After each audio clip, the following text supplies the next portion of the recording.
Hey guys, sorry I haven't been posting lately. It's because I need to learn how to build SSTOs. I don't really know how to build SSTOs besides the one that was on my most recent video. That one, it's a bit too aerodynamic. What I mean is it keep overshooting the target during reentry. So I have to build another one. And I will name the channels who help me build this SSTO in the video description. Anyways, that is what we're gonna look at today, SSTOs. Now, you guys are a big SSTO freak. The first comment I ever got in this channel is related to SSTOs, and which is why I decided to make this video. Anyways, let's get started. First off, there's two types of SSTOs. There is a rocket and there's a space plane. Let's start with a rocket because it's simpler. Now, here I am in this VAB. Let's first name it RKT SSTO. RKT stands for rocket, by the way, in case if you don't know. So let's choose the command pod and a parachute. We obviously need fuel. What we don't need is a decoupler, which stages, and since it's a SSTO, you don't need a stage. As you see here, I grabbed two tanks. Now for the engines, I'll use a vector engine because it's very efficient. The reason why I didn't choose a mammoth is because during reentry, we also need a heat shield because this thing is massive and we don't want it to burn up. Now, you may be wondering, where even is a heat shield? I'll show you later. Let's tilt the engines a bit to prevent the exhaust from spraying into the heat shield and causing it to go kablooey. And there we go. It's an inflatable heat shield. I used it because if you use just a normal heat shield, I don't think it'll work out. As you see here, I'm just inflating the heat shield to see if the engine goes through it.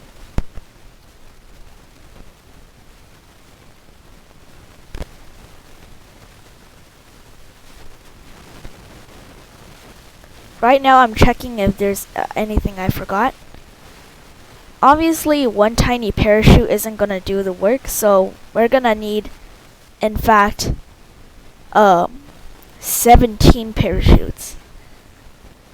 Actually, even 17, as I tested later, is not even enough. I mean, it can slow down to the 8 to 7 meters per second. But usually I liked it to slow down all the way to 5 meters per second. As you see here, I'm getting air brakes because if you have an inflatable heat shield during reentry, your rocket tends to flip the wrong way, if you know what I mean. Obviously, it's not this thing is not gonna balance itself on the launch pad, so we need release clamps. Anyways, let's launch it.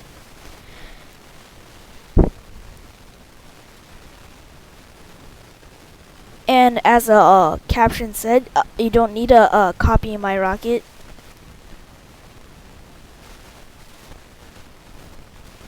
Rocket SSTOs are actually really simple to make.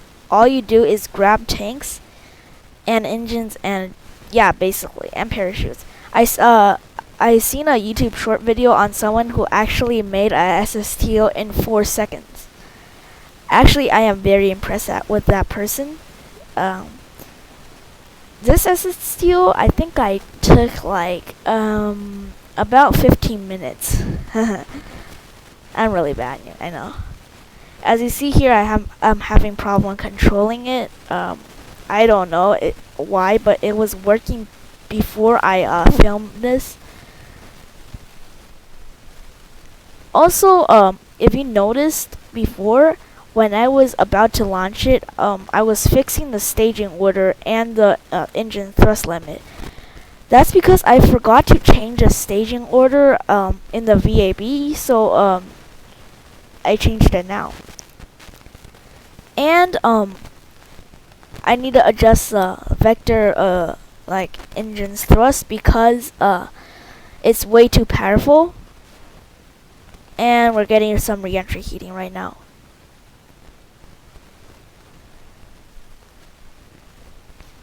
Let's wait for it to go to space. Now I don't know if you noticed, but I have MacJeb right now. I'll list all the mods I used in this video. If you want to use it, you don't actually need to use the mods. It's optional. As you see here, I just use autopilot to go to orbit, like do the orbit insertion burn. Although you don't really need to use MacJeb, you could just create your own maneuver node. Although I'm doing it the easy way.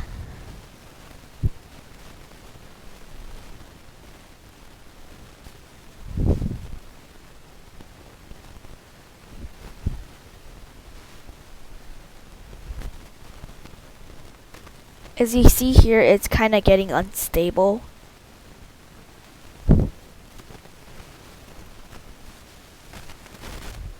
Maybe I shouldn't like spread the vector engines out so much.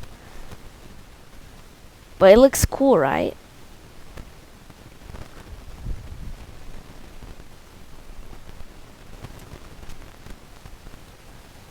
Almost finished with the burn.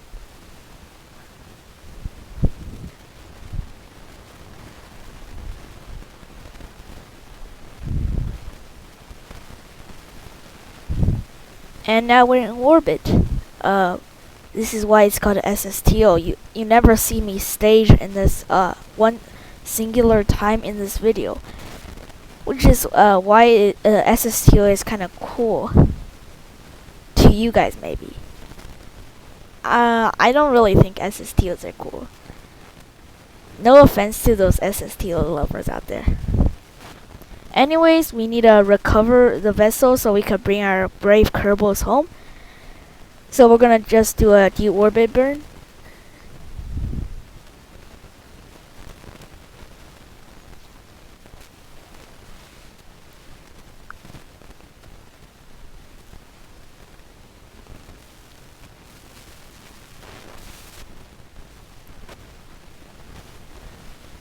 And now we're in course for reentry.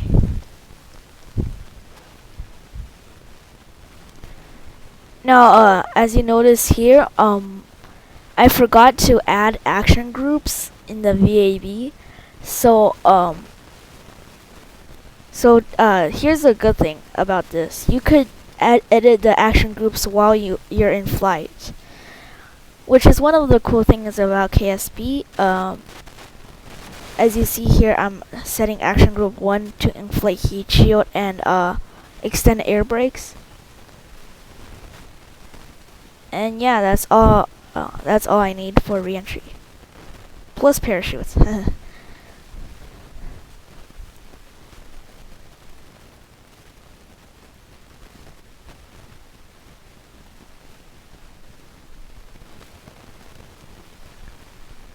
As you see here, I just inflated the heat shield.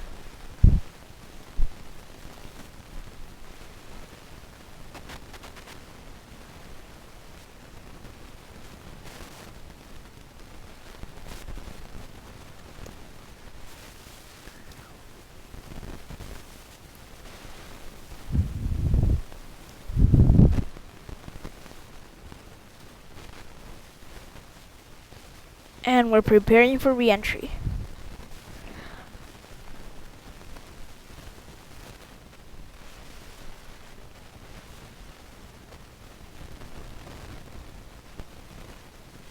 As you see here, we just entered the atmosphere.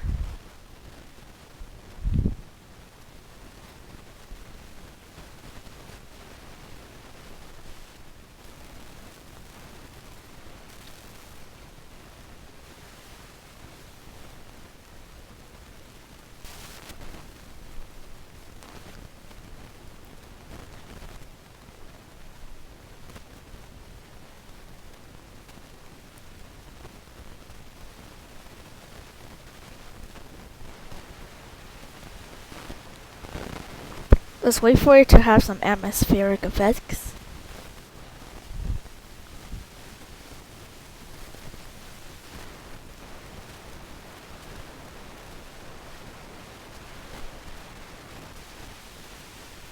As you see here, the vessel is starting to deaccelerate.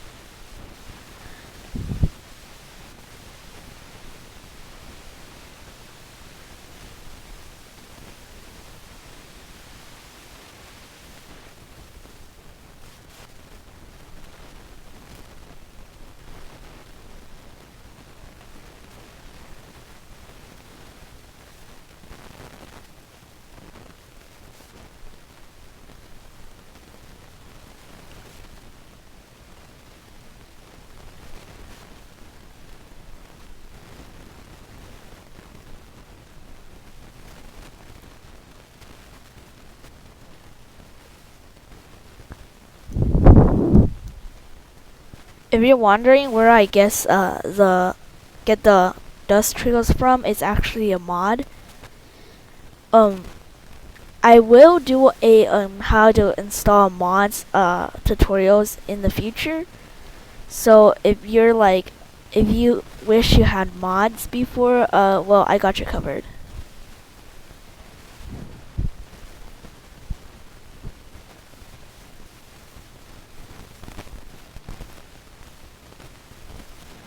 As the text just said, I actually went AFK when I was recording this video. Not a big deal because at least we didn't crash. Although I did miss the coolness of the dust trails.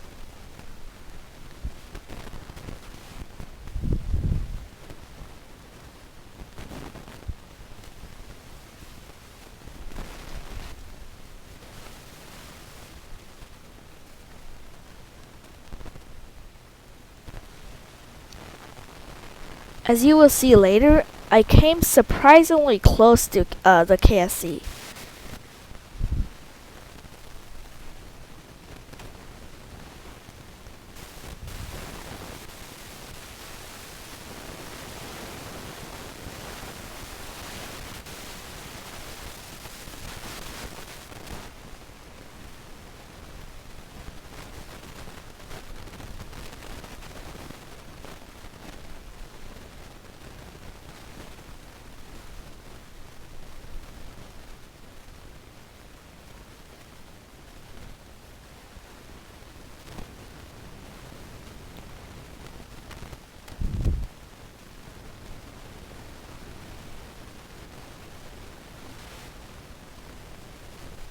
There's an island airfield. You can just barely see the tiny strip of brownish strip of landing space or takeoff space, whatever you want to call it.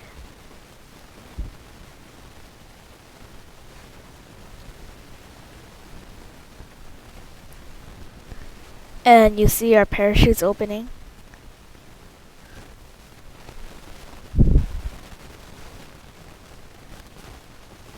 Now, before I actually planned to jettison the heat shield because I thought this design was way too heavy. But then I thought if I jettison the heat shield, that means it's not a SSTO anymore. So I just decided to keep it and see what happens, and apparently it actually worked out, surprisingly. Although 8 meters per second is a little bit too fast for my taste. And beautiful splashdown as you see here. Anyways, right now we're gonna build the spaceplane. Now, I recommend using the MK1 cockpit, but you guys keep using the MK2 cockpit. So I am gonna use this design over here. As you see, I added a docking port in case if you want to dock. Before I filmed this video, I had to launch this craft a billion times to check its fuel oxidizer ratio. So I keep running out of oxidizer. That's a problem. So I had to add more and more rocket fuel tanks instead of just liquid fuel tanks. As you see here, I just added some rapiers.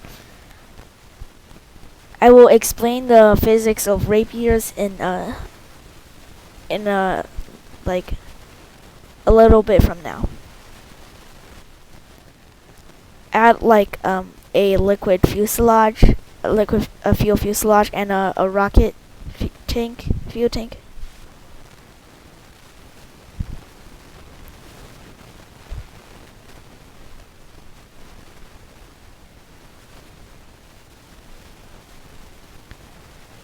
Now, in order for this to work, you need air intakes. Also, it needs to be a bit more aerodynamic, so we added nose cones at the end of the the fuel tanks.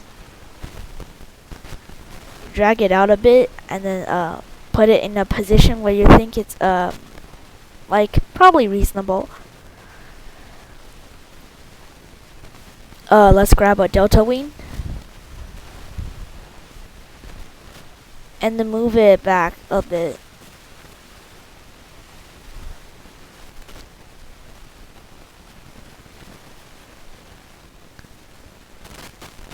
Now let's add a wing connector type B.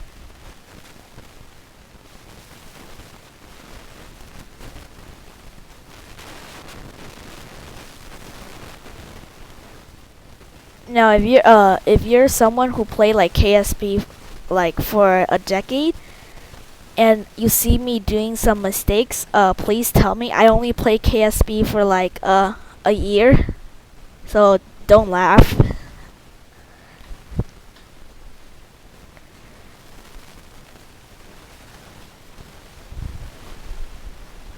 But then I do understand rocket science, so that's a good thing.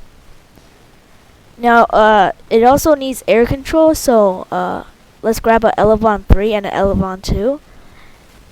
Those Elevons are designed to like match kind of together, as you see here.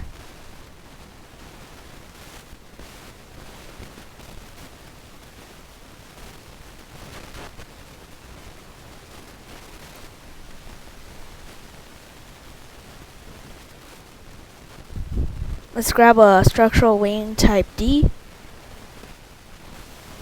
and put it over there.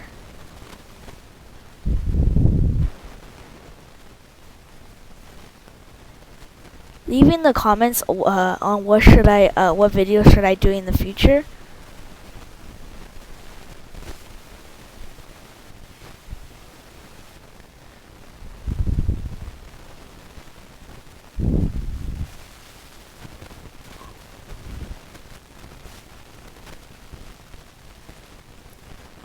Now for yaw control, let's get a Elevon 1. Wait, actually I think that was a Elevon 4.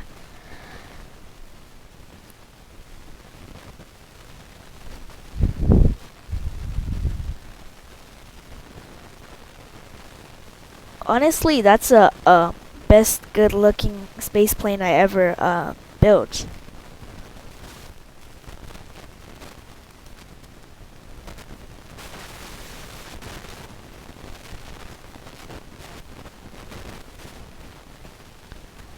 Obviously, we need electricity. On my first attempt of filming this, apparently I lost my solar panel,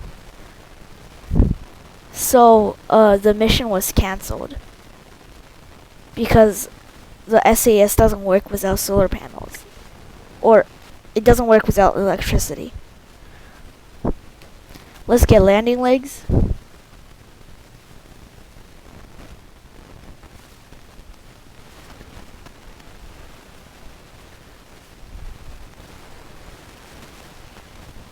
Now, if you want your own design of a space plane, I recommend having this main body as aerodynamic as possible. And also, before I continue, let's just mention, put the back landing gears just right next to the center of mass.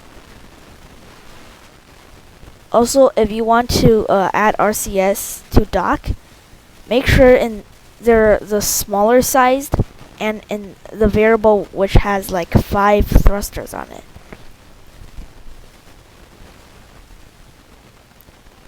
So if you want to build your own, have a main body, some rapiers, a wing. Make sure your wing's not that big, or else you'll create a lot of drag. Also, don't forget intakes and like one of those side tanks, so you don't run out of fuel.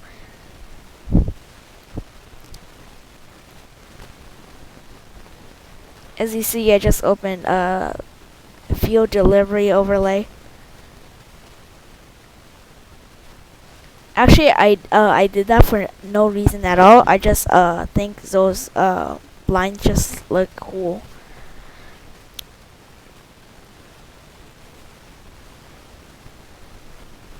Now, before I forget, let's add some action groups. Custom 1 is basically if you press 1 on the keyboard. Let's talk about what switch mode mean in a bit.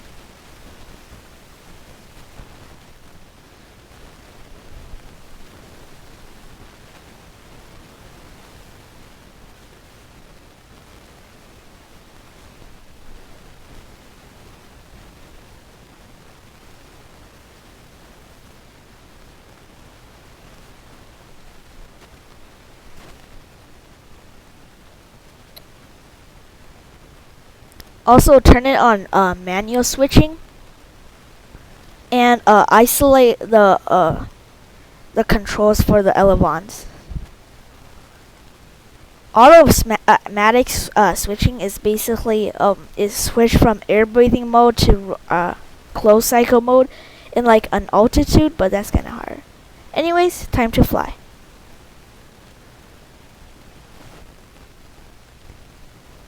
While we watch the plane fly, let's talk about how space planes work. Basically, it's sort of like a cross between an airplane and a rocket. What Rapier's engines do is basically like they at first they uses air to create power. So basically, it's sort of like an airplane engine, right? They take in the cold air, spray it with fuel, and then have turbines just push it out. But Rapiers are a little bit more different. Once they so they're at a lower altitude, they're like airplane engines, right? Once they get to like a really high altitude where they can't get enough air to create high thrust, they switch to rocket mode. Basically, instead of using the cold air in the atmosphere, it uses an oxidizer, so it turns into a rocket engine. Now, I think that's pretty cool. Now, I should mention that airplane engines are really inefficient. Airplane engines are really efficient. Rocket engines are not. So, you want to try to get as much velocity from the air breathing mode, so you could go to orbit easily. Now, there is a space plane design that's going on. But it's still like on paper. Anyways, once you get a speed, you kind of like get a bit unstable, if you know what I mean. Now that we're like 5 kilometers up, let's gain a little more speed. I noticed it kind of the velocity kind of stops at 300 meters per second. We don't want to have it continue to stop over like that. So let's just flatten our extent and then gain more velocity. Let's wait until it gets to 450 meters per second.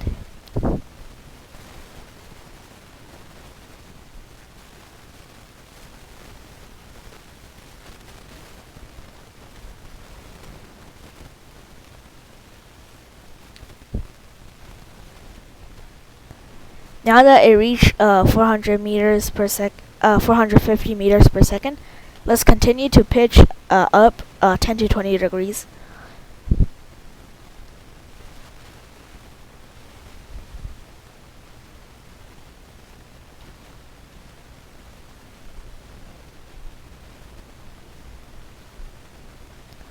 Now I have tried designs that use a dart engine with the Whiplash jet engine, but unfortunately it just can't get enough speed. So Rapiers are a better choice in my opinion.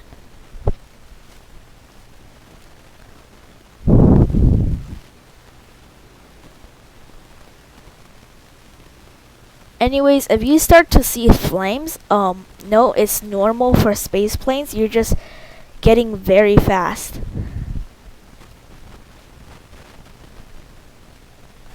Actually, if there's flames, it's actually a good sign because you're going very fast.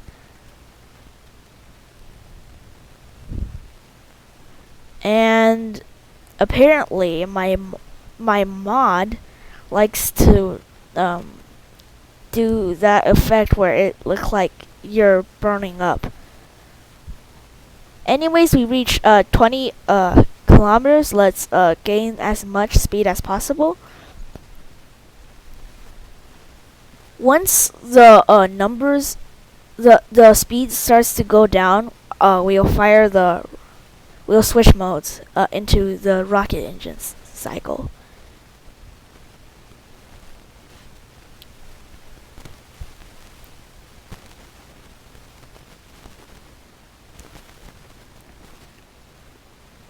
Anyways, we started to slow down, so let's switch modes. Once you switch modes, pitch up to a little over 20 degrees.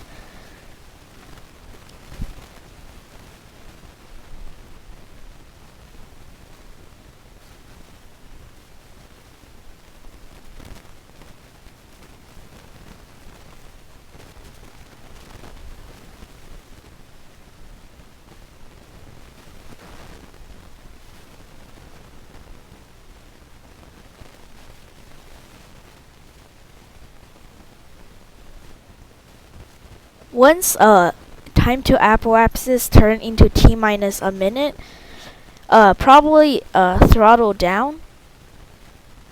You don't want your time to apoapsis very high. I like to call it TAA because it's much shorter.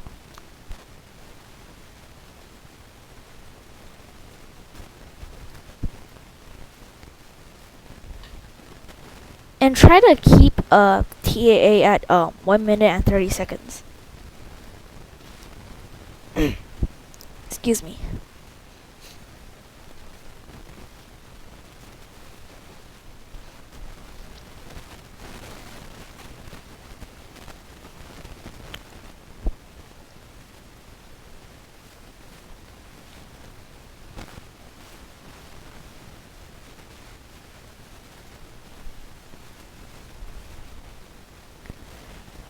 As we see at the corner here, Jeb and Bill are having a great time in the space plane. They're obviously pretty hyped to go to space.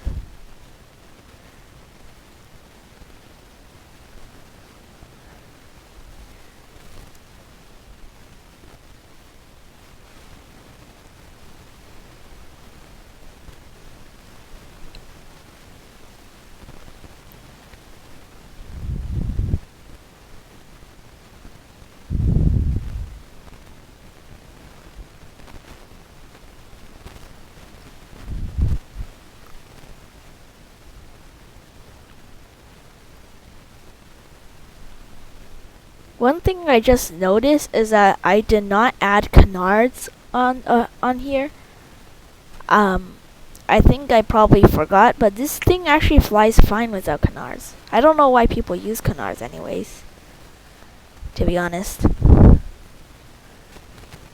To me, canards are sort of like an extra weight and drag thing. Which is why I don't use them.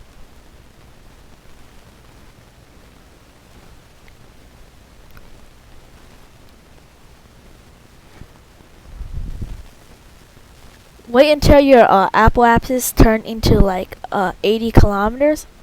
Oh wait, we just flew into space.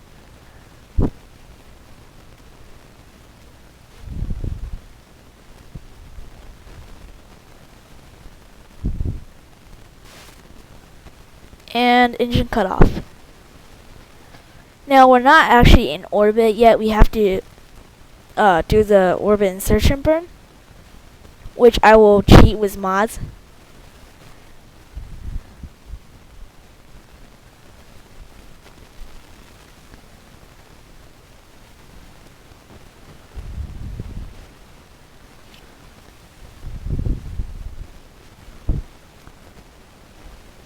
I don't know why I love mods so much. It's just kind of a lazy thing, right?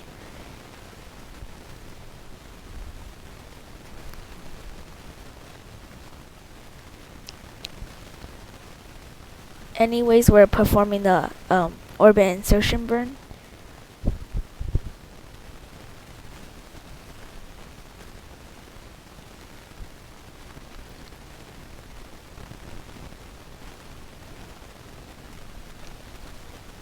Now that we're in orbit. We should probably deploy our solar panels and docking port.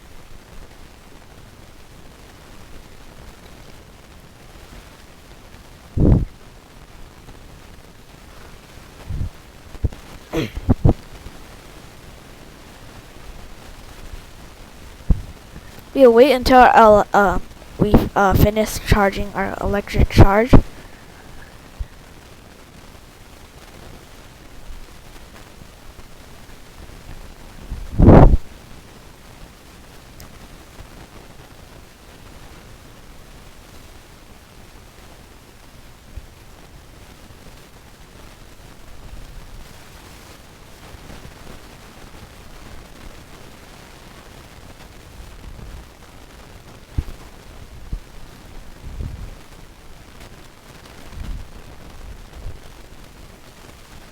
This time warp so we could speed up the process of charging.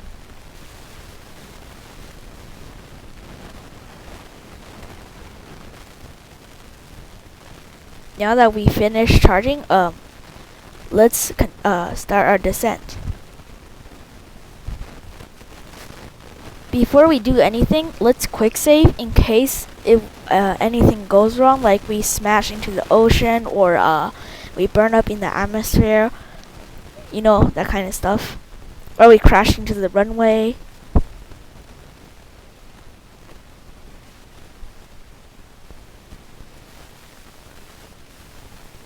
Warp time to this place where there's kind of like you could kind of see the tips of like snowy mountains.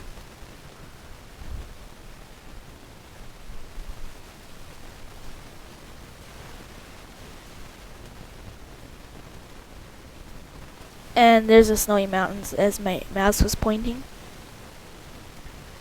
Let's point at retrograde and start our deorbit burn.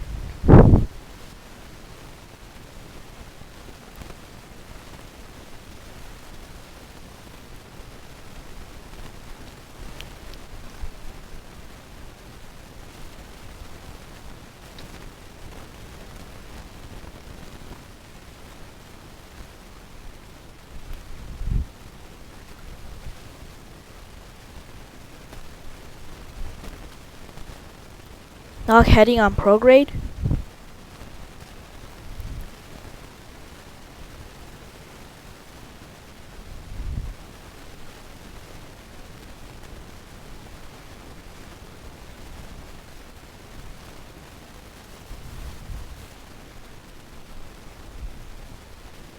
For a better view, turn your camera angle on free.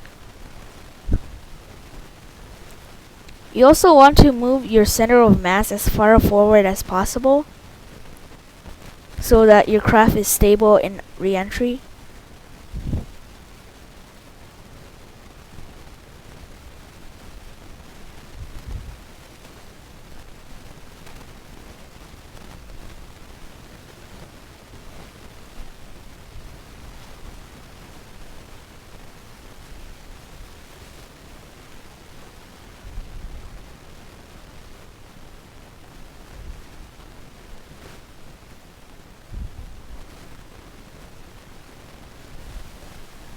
As you see here, for some reason, I am not able to transfer the oxidizer from these fuel tanks. I don't know why.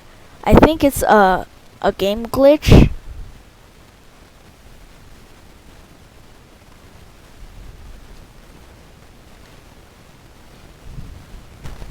I tested it with the other side, and the other side works, so I was quite confused on what's going on.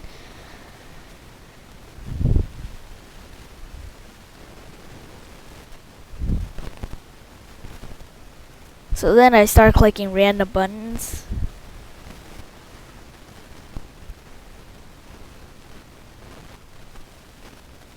And apparently now it worked for some reason.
As you see here, I'm trying to balance the amount of liquid fuel on both sides so I don't go unstable. And apparently it kind of looks like we're gonna overshoot the KSC.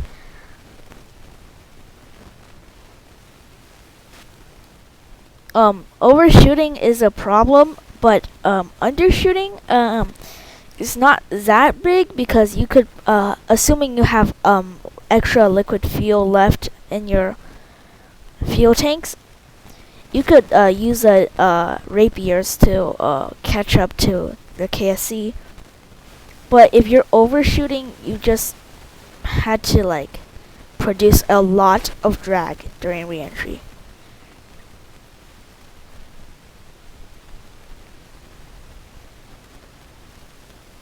Now you want to pin the upper and lower tanks so that if you ever go unstable, you can balance yourself out.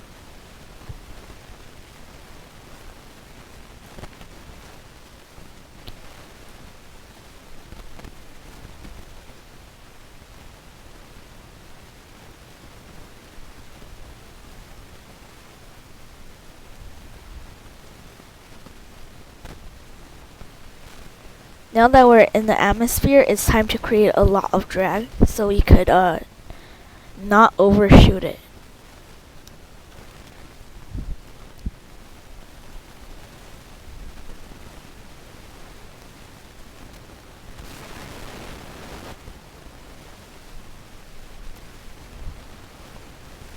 Now, if it feels like you're gonna like overshoot, pitch up a little bit so you create more drag. If it feels like you're gonna undershoot, pitch down so you can create more lift. Now the space shuttle can't do that because if it does, it's gonna heat up too much. So what it does is it does S turns.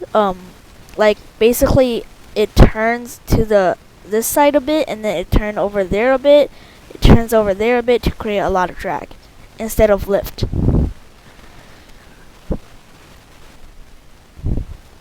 Although if we did ever end up in a situation where we need to create a lot of drag, we can do S turns. I seen like channels like Scott Manley. He only does S turns instead of using the easier strategy of just pitching up and down. That is fine if you want to do that, although there's an easier way.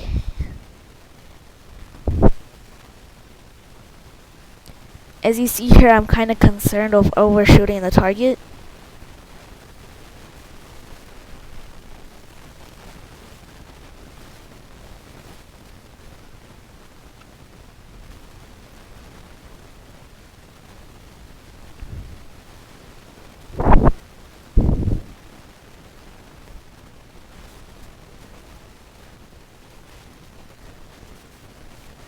And now I'm almost pitched up at almost a vertical position because I really need a lot of drag.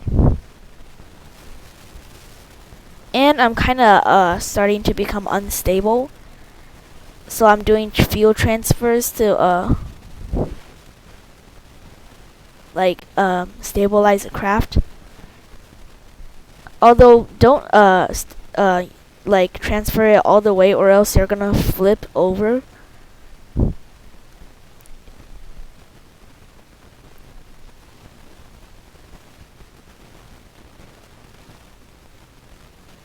You want to have the end of the the place where the trajectory touches Kerbin, like touching the KSC.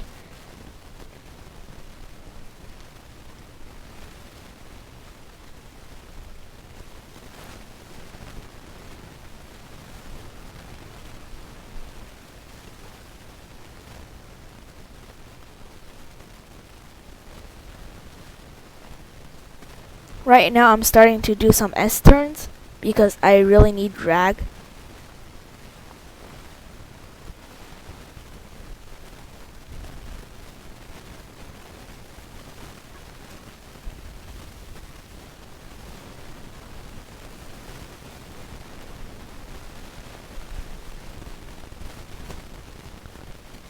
I'm kind of doing really wide S-turns to create a lot of drag. And now, as you see, we're headed for a trajectory for KSC. Try to have the end of your trajectory just undershooting the KSC. Also, it's a good idea to activate navigation so you could go towards the runway easier. I never seen anyone do this on any other KSP tutorials. I don't know why, but just telling you guys, there's a feature that could help you go towards the runway. Oh, I'm just wondering why haven't anybody noticed.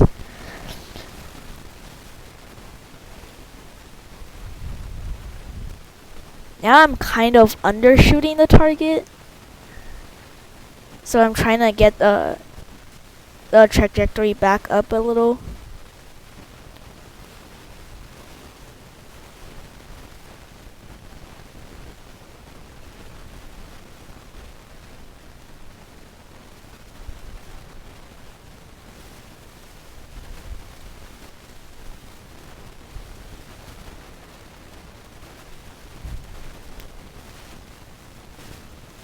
I never actually successfully landed an SSTO before this, so I was kind of surprised I managed to land it.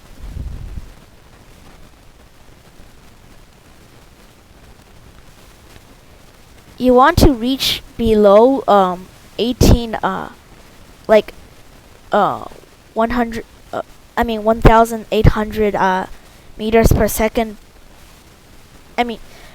What I mean is, you want to get your speed below 1,800 meters per second once you get below 20 kilometers.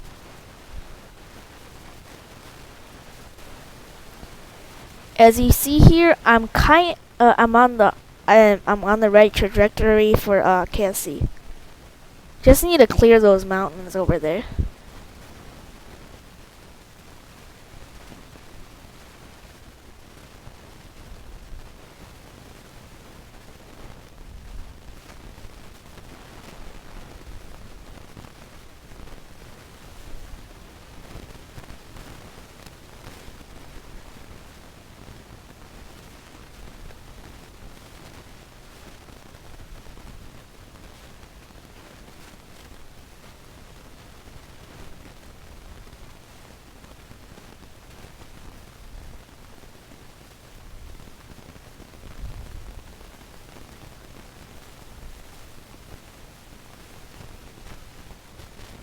As you see over here, we're actually doing pretty good so far.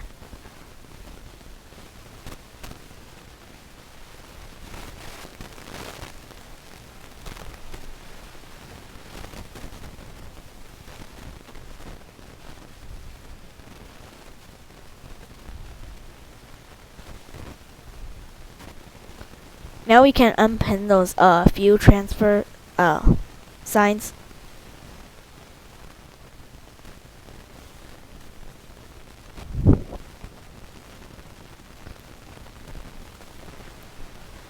Now we're out of electric charge, but it's okay. We have elevons now.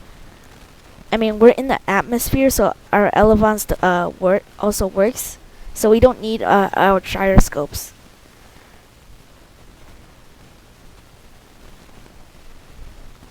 As you see here, I'm on a good course for KSP.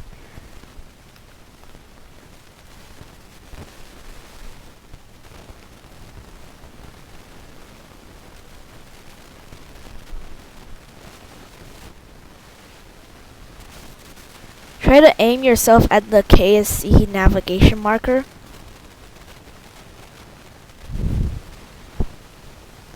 That's why it's a good idea to set navigation to KSP, because now you know how you can point towards a KSP.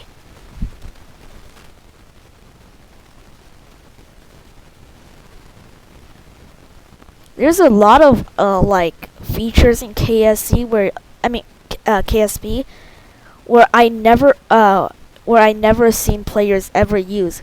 For example, like the maneuver mode at the bottom over here, and the navigation marker. For some reason, people just don't use it. I don't know if you don't use it, it means you're pro or whatever, but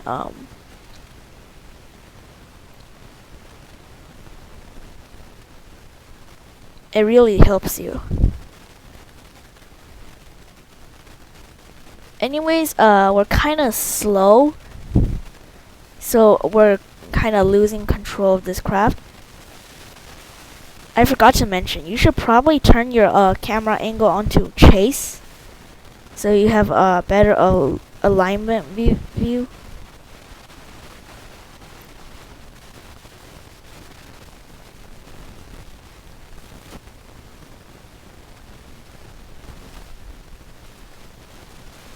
Lower your landing gear.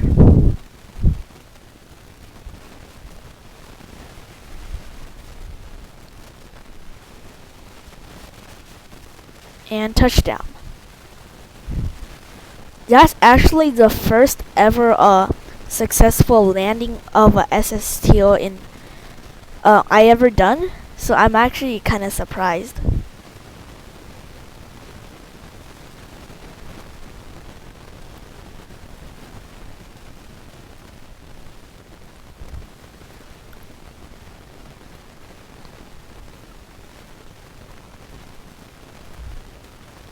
And use brakes to slow yourself down.